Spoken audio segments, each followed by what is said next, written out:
fast emerging as the pressing talent challenge of our age is an old, perennial issue: how to accelerate people's development and help them learn and be ready for progression more quickly. It is not a new challenge, but it is increasingly becoming a vital one, driven by emerging markets with a need to rapidly develop local talent, technical specialisms with aging workforces, and a desire to minimize reliance on external hiring. Optimizing for success. According to one global survey, 85% of businesses reported an urgent need to accelerate the development of their leaders. In response, money is being invested and programs are being developed. Unfortunately, results are hugely variable, with tales of limited impact and individuals being over-promoted. In the face of these failures, it can be tempting to question whether development really is something that can be accelerated. Despite this, the research is clear: while the rate at which people develop is partially due to individual factors that cannot be easily changed, such as intelligence, it is also determined by external factors that can be controlled. So, while the pace at which individuals learn and develop may not be able to exceed a certain level, it can be optimized. Different people have different learning styles and development needs, and so the development activities they experience need to differ too. What are these external factors that can influence the rate of development, and how can they be optimized? A quick Google search reveals no shortage of opinion on the matter, but let's look at what the independent research says. 1. Identify those who can develop fastest and furthest. Not everyone is equally capable of becoming a high-performing leader, and some people seem to benefit from development activities more than others.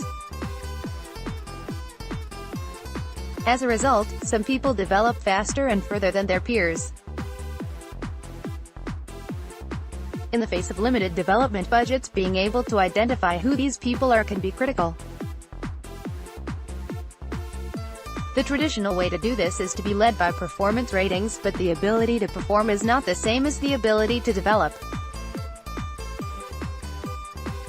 A more effective way is evaluate people's potential to develop. Interestingly, there is evidence that just evaluating potential and giving feedback on it to individuals can help accelerate their development. Specifically, those who have had their potential objectively and formally assessed, and then received feedback on this, appear to develop faster than people who have not been through this. Why this is so is not certain, but one obvious possibility is that it can help both firms and individuals identify what they need to develop. People do seem to need help with this, given the research showing that 89% of leaders have at least one blind spot, an area where they think they are more skilled than they actually are. This being the case, the first thing organizations should do to accelerate development is evaluate people's potential. To individualize development, there was a time when big, generalized leadership development courses were the development solution. This is not so much the case anymore.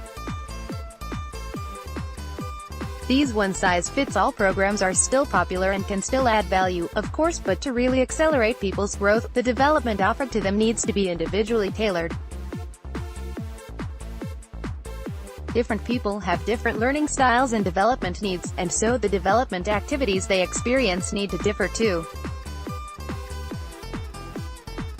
Practically speaking, what this means is individual development plans that incorporate a blend of development activities unique to each person. As a result, we are seeing an increase in the use of development activities that allow individuals to focus on what they personally need to, such as coaching and modularized development courses, in which people can choose which elements to focus upon. 3. Use stretch roles, projects and experiences. While there is solid evidence that different people benefit from different types of learning activities, there is also evidence that one particular type of activity, stretching roles, projects and experiences, can accelerate development faster than any other. Probably the most famous evidence for this comes from a series of studies conducted at the U.S. telecommunications firm AT. Beginning in the 1950s, these studies followed a group of managers through their careers. Two findings in particular are of interest to us here. First, that those who reached the highest management levels at the 20-year point in their careers had had more job changes across departments and locations. It is the degree of change or challenge involved in a job or task that makes it developmental. And second, that the degree of challenge college recruits experienced in their roles was a strong predictor of who made it to upper middle management levels after 8 years. It's clear from this that experiences that stretches help accelerate our development. Knowing the value of experience is one thing, finding ways to give it to people is quite another. For many firms, the idea of actively managing people's careers and deliberately placing them in specific roles or holding so-called crucible roles open for particular groups of high potentials is just not feasible. All sorts of experiences can accelerate development, though. Role changes are just one kind of stretching experience, and research shows that too many role changes can actually hinder development.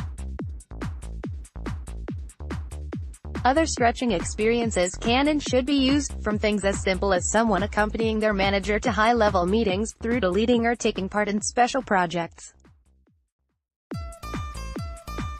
The key issue, the thing that makes an experience developmental, is the degree of change or challenge involved. Any experience that involves this, be it speaking at a senior forum, leading a difficult project, or moving internationally, is likely to be accelerating. Of course, the specific experiences people are likely to benefit from will vary between individuals, as people differ in their development needs. 4. Match stretch roles, projects and experiences to individuals. Just giving people stretch assignments is not enough to accelerate development. It may work, but then it may not. Research shows that some types of jobs are more developmental than others, and that different types of roles lead to different types of learning. If you want to help people develop through experience, it needs to be the right experience. As we noted above, it is the degree of change or challenge involved in a job or task that makes it developmental. And obviously, people's experiences and skills to date will determine which future roles they find the most challenging. To help us think about this, researchers have tried to categorize the different types of challenges that new roles or projects can provide. One common such categorization distinguishes between 4 different types of challenge. Another, popular categorization describes 7 types of developmental experiences: early work experiences, first supervisory jobs, a switch from a line job to a staff job, handling a project or a task force, starting from scratch, fix-it, turnaround assignments, and increases in scope. However you categorize things though, the key thing is that development will be accelerated most if there is a careful and deliberate matching between people's development needs and the development experiences they are provided. 5. Use scaffolding to ensure development actually happens. Scaffolding is a term from educational circles, and refers to the processes, tools and other support put in place to help people extract the maximum learning from developmental experiences and activities. The things you put in place to make sure it has the impact you want it to. These are not just optional extras, because scaffolding is critical in making sure that development really happens. In fact, one of the most consistent findings from research into the effectiveness of development activities is that the scaffolding processes surrounding them are actually more important in ensuring people genuinely learn something than the quality and content of the development activities. Some of the scaffolding methods receiving the most headlines recently have been technology solutions, such as apps to collect real-time feedback, track progress against development plans, and both prompt and record development conversations. Networking opportunities are commonly provided too, with an increasing emphasis on information-rich peer networks rather than supportive social networks. If you really want to accelerate the development of people, then you need to accommodate the fact that the best recipe for driving individuals' development will differ between people. Formal mentoring or professional coaching are also on the increase, as firms look to support learning and ensure it translates into performance improvement. With all of these, the focus is on embedding development activities and experiences within a larger system that helps ensure that development genuinely happens. Which brings us to our next rule in the scaffolding factor that can help accelerate development more than any other. 6. Involve and invest in people's managers. If you really want to accelerate someone's development, then a good place to start is with their manager, because research shows that it is the most important scaffolding factor. Managers simply being involved is the first and biggest step here, but they need to go beyond passive involvement. They need to coach people, helping them reflect on and understand the challenges they are facing. They also need to provide guidance and advice when it is needed, and support and encouragement when things get tough. Unfortunately, studies show that while over 3/4 of leaders are confident identifying development needs and giving people feedback, less than a third are confident they know how to then help their people improve and get the most from developmental activities and experiences. Strategic thinking can be significantly improved through more educational activities. Growing awareness of this is why a rapidly growing number of businesses are investing in ensuring managers are better trained to enable, drive and support their people's development. 7. Make people accountable for developing. Strictly speaking, this is also a type of scaffolding, but is so important it deserves its own place in our list. Research shows that the time required for people to develop from a junior role into a mid-level manager can be reduced by an amazing 30% on average just through organizations holding individuals accountable for showing they have learned and developed from experiences and activities. Similarly, there is evidence that development can be accelerated by organizations recognizing and rewarding those who show more development. What both approaches require is tracking whether people have genuinely developed, and not just the so-called happy sheets of whether they have enjoyed development activities, but visibility on actual progress made, on whether performance has improved or behavior has been changed. One slight embellishment on this is to make individuals identified as high potential not just accountable for developing themselves, but also for developing their direct reports. The idea being that through doing this, development can be cascaded through the organization. Again though, visibility on progress and accountability are the driving forces. 8. Do not forget training and coaching. Our final rule for accelerating development is a simple one, with all the emphasis on learning from experience and customized coaching. Do not forget good old-fashioned training and development workshops. When arguing against training, people often cite what is referred to as the 70 hours 20 minutes and 10 seconds rule.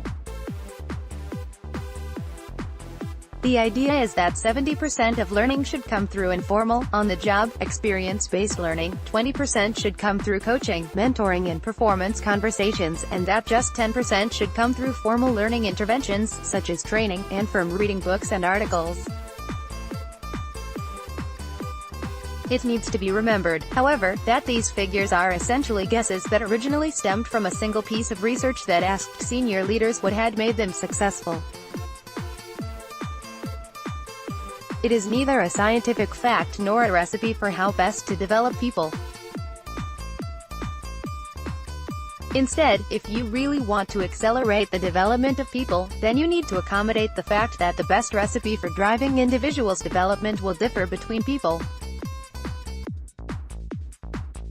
For some people, it may well be that it is training that will drive their development the most. Different competencies require different sorts of learning. For example, while there is evidence to suggest that political savvy and networking are best learned through experience and coaching, studies also suggest that developing others is best learned, initially at least, through training. Likewise, strategic thinking can be significantly improved through more educational activities. Using the accelerators, how long it takes people to develop varies massively between geographies and industries, but there is research to suggest that on average it takes 18 months to develop an individual contributor into a frontline manager, and 29 months to develop a high-potential middle manager into someone ready for senior-level management. At present, the most common approach to accelerating development is to select a cohort of people and then create some development programs for them. This is not bad, but it is hit and miss.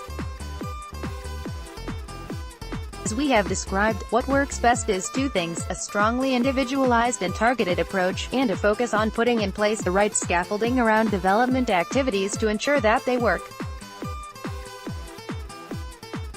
Inevitably, this requires more thought and resources than simply providing a few development programs, but it need not be much more resource-intensive and is often no more expensive.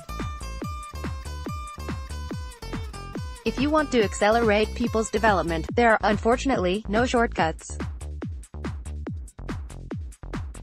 Want to learn more about personalizing training and development? Read Why Effective Learning Can't Be a One-Size-Fits-All Approach.